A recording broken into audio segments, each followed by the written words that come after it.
When Pastor Gabriel Swaggart walked up to the pulpit that Sunday morning, nobody in the Sanctuary of Family Worship Center expected what was about to unfold. The atmosphere was charged. The choir had just finished their opening hymn, and thousands of viewers across the globe were tuned in online. For many, it was just another Sunday service, but in the first 10 minutes of his message, Gabriel turned an ordinary sermon into a moment that would ignite a wildfire of conversation, speculation, and even controversy.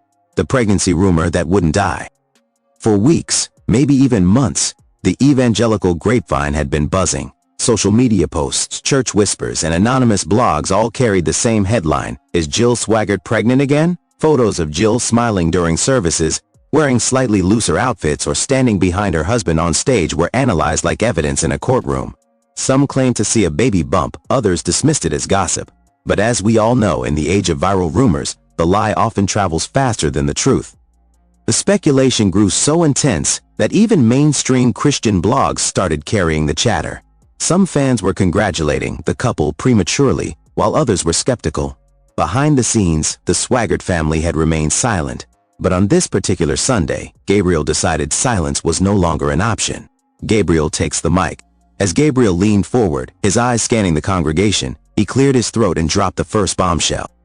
"I've been seeing things out there, in the news, on social media, even in some of the Christian press. They're saying my wife Jill is pregnant. Well, let me tell you this clearly. She's not. Not right now." The sanctuary gasped. Cameras captured Jill smiling politely from the front row, shaking her head as if to say, "Here we go again." For a few seconds, the church was silent. Then came laughter, applause, and murmurs of relief. Gabriel wasn't angry, but his tone was firm. He wanted to put an end to the rumors once and for all. This was not just about gossip. It was about protecting his wife, his family, and the integrity of their ministry. But he didn't stop there. The leadership revelation. Just as the audience was still processing the first revelation, Gabriel leaned in again, his voice lowering for effect. "There's another matter I want to set straight. People keep asking, who is really running the ministry right now? Who is handling things behind the scenes? Let me make it plain. It's not just me. It's not just Donnie. It's not just one person. It's three of us. Myself, my father Donnie, and my cousin Matthew. We are working together to carry this ministry forward." That was the second bombshell. For years, people had speculated about succession at Jimmy Swaggart Ministries, JSM, who would take the mantle after the legendary televangelist Jimmy Swaggart, now in his late 80s, steps back or passes away. Some assumed it would be Gabriel as the face of the next generation. Others believed Donnie, Jimmy's only son, still had the final word. But Matthew's name rarely came up publicly. Now, straight from Gabriel's mouth, the truth was clear. The ministry is currently a three-man operation. Why this moment mattered. For longtime JSM followers, this was seismic. Not only had Gabriel shut down one of the most persistent rumors about his wife, but he had also pulled back the curtain on the internal leadership structure of the Swaggart empire.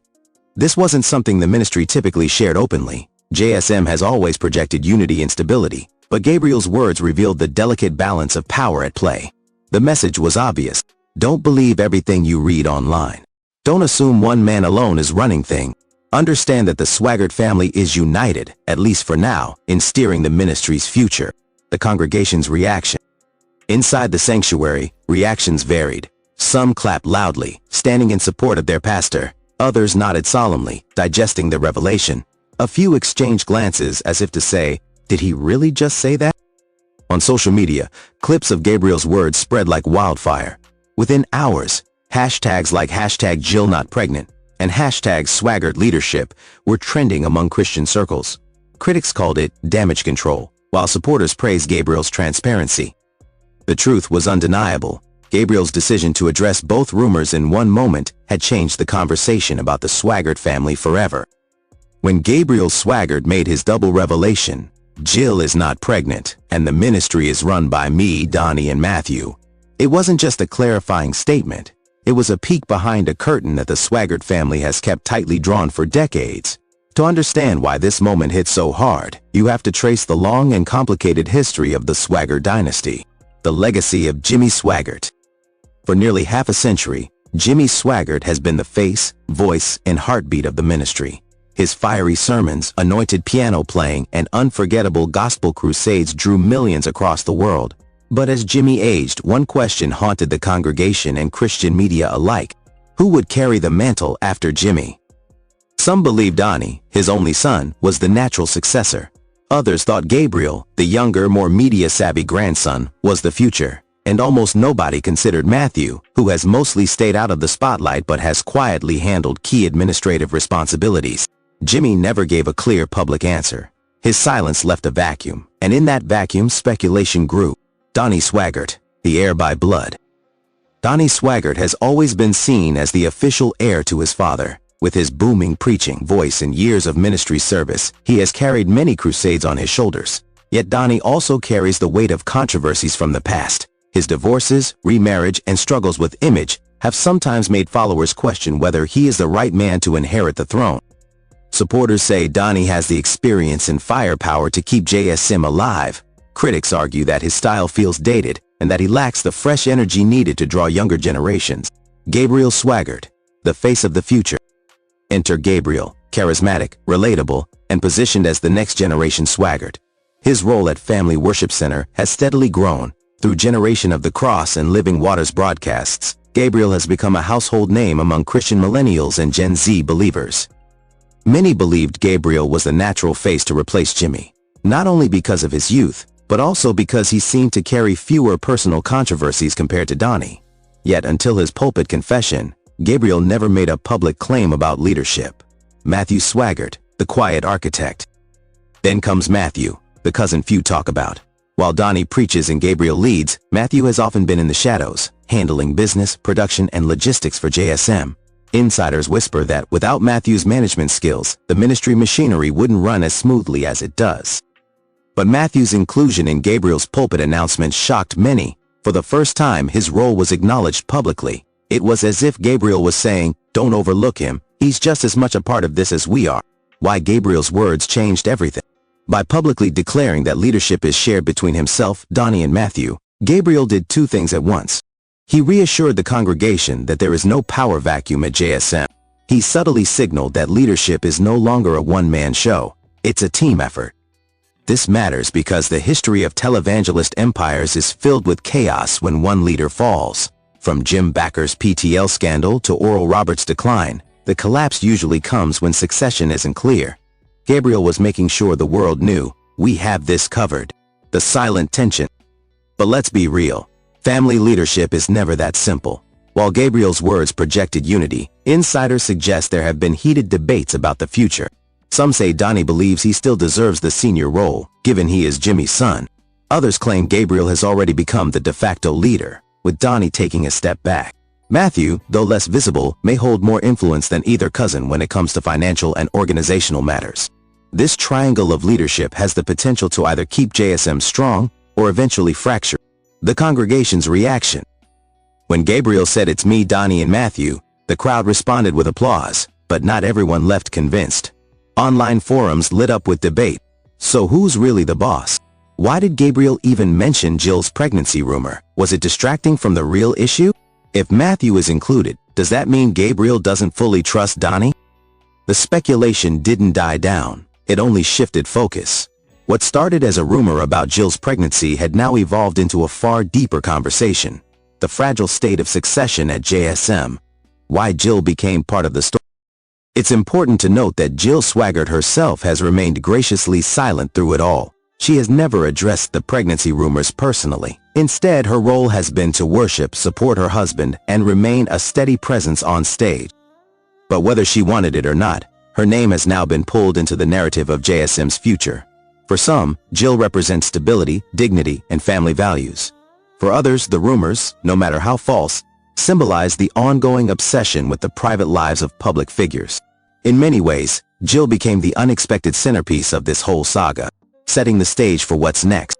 By the time Gabriel finished his Sunday sermon, two things were undeniable. The rumor mill had been silenced, at least temporarily. Jill was not pregnant, and the family wanted everyone to know it.